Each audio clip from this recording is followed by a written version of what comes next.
Hello everyone and welcome to the Atheneum.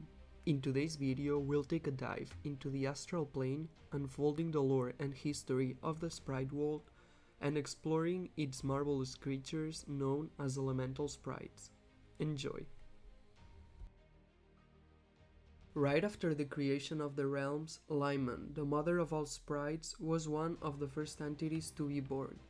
With her, the different elemental energies appeared, and the Sprite World emerged to sustain that power as a separate dimensional plane among the stars. The sprites are a living manifestation of the different elemental energies, and their purpose is to oversee the environmental affairs of the realm from the cosmos. There are 5 different elemental energies that emerged during the creation. These are nature, flame, ice, air, magic, and darkness.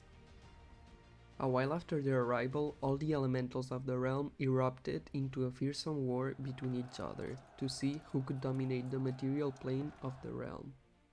The Sky Splitter Sword was used by the air elementals in this conflict, and its flavor text leads me to theorize that the air elementals might have been the ones to start the war, and their elemental energy was destroyed shortly after.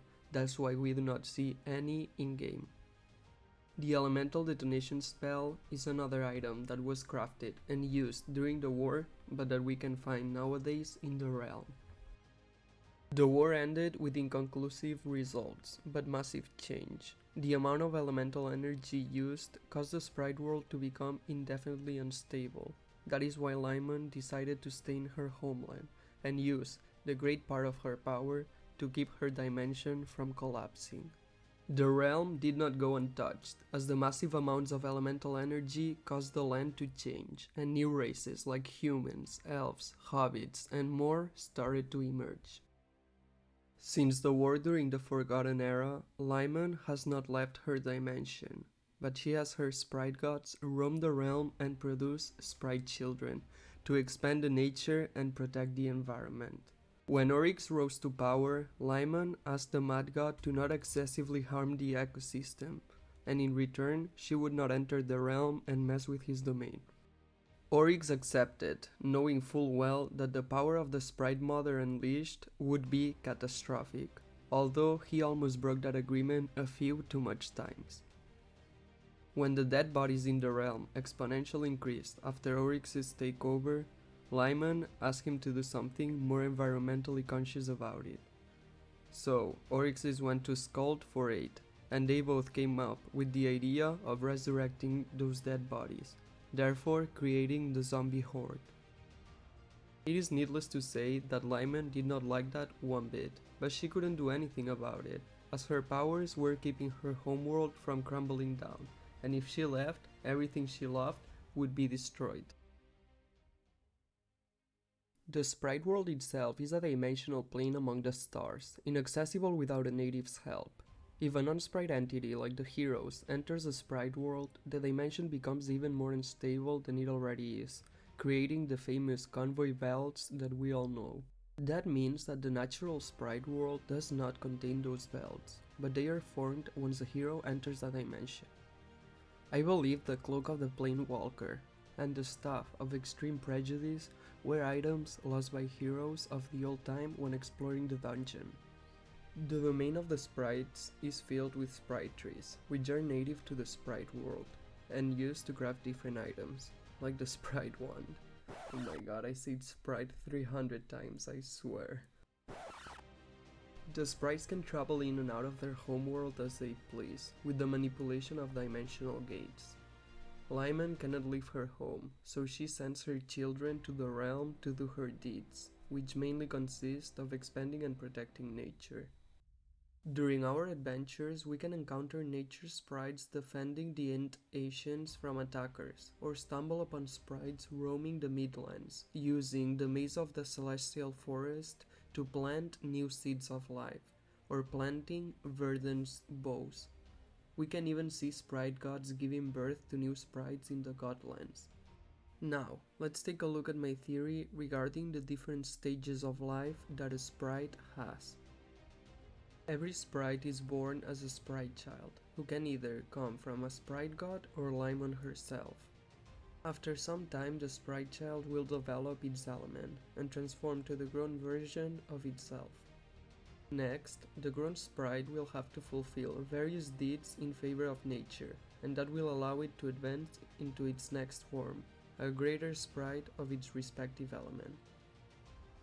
After becoming a greater sprite, they are full-fledged warriors of nature, and will have to keep fighting for it until reaching god status, which is when they decide if they want to either go back to the Sprite World or stay in the Godlands as a Sprite God, attaining a new color and the new ability of creation. Limon, the Sprites, and the Sprite World don't get enough credit.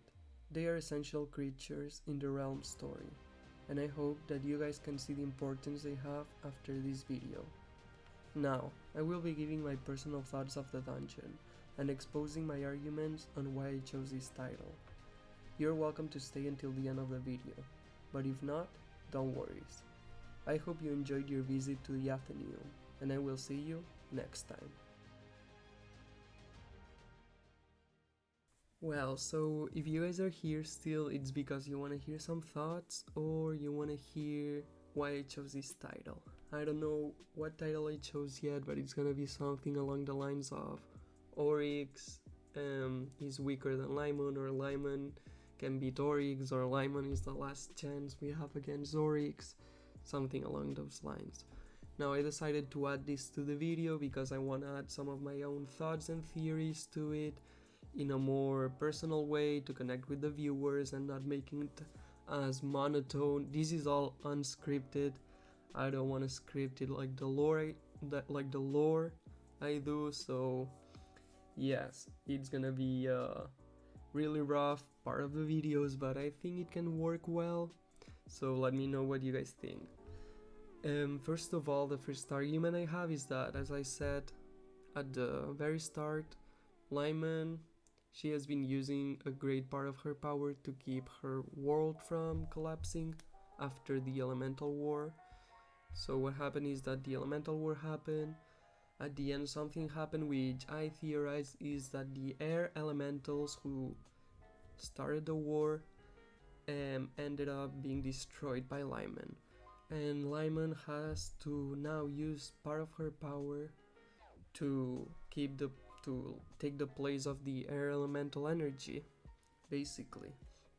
So now Realm words this in a way that's really important. It says that Limon uses a greater part of her power. A greater means that she uses 50% or more.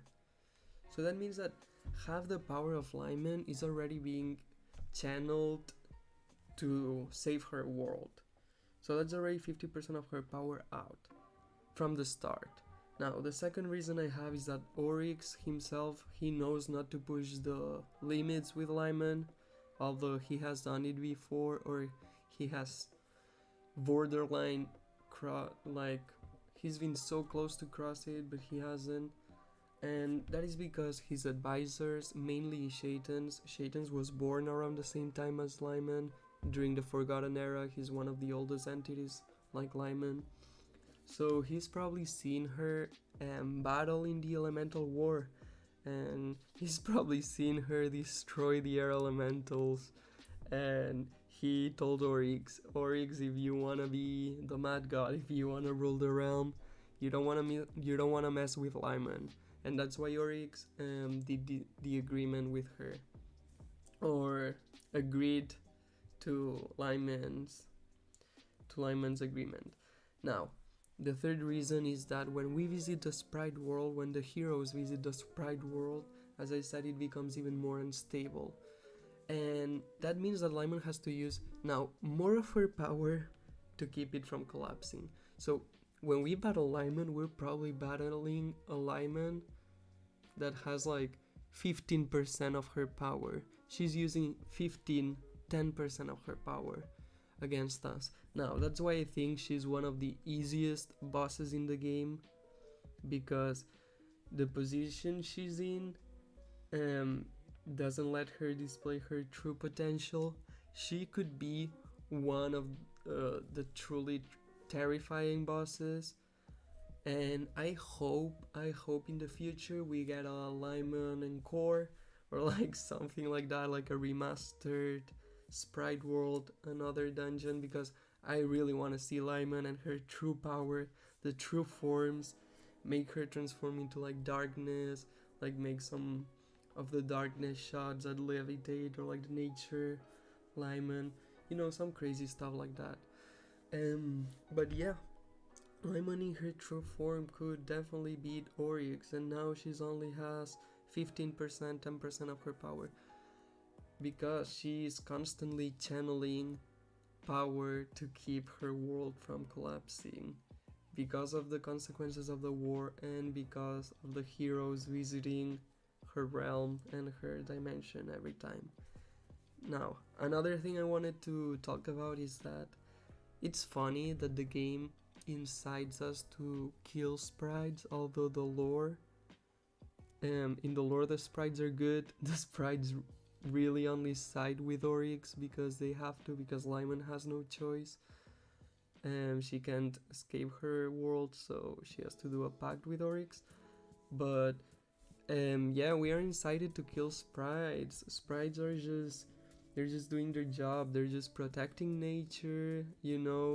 They want to protect the land, advocate for creation, which is like the opposite of Oryx, and it's what the heroes should help with. So that's kind of funny. And yeah, I hope that now when you see a magic sprite in the Midlands, like planting trees, or a nature sprite defending an ant ancient, you will think twice before raising your sword and killing them with no regrets or remorse whatsoever. So this has been the talk part of the video. I hope you guys enjoyed it. Hope you had fun. And yeah, this is the Atheneum. Hope you enjoy your visit, and we'll see you next time. Please leave a like and comment what you'd like me to talk about next videos. And yeah, now see you next time.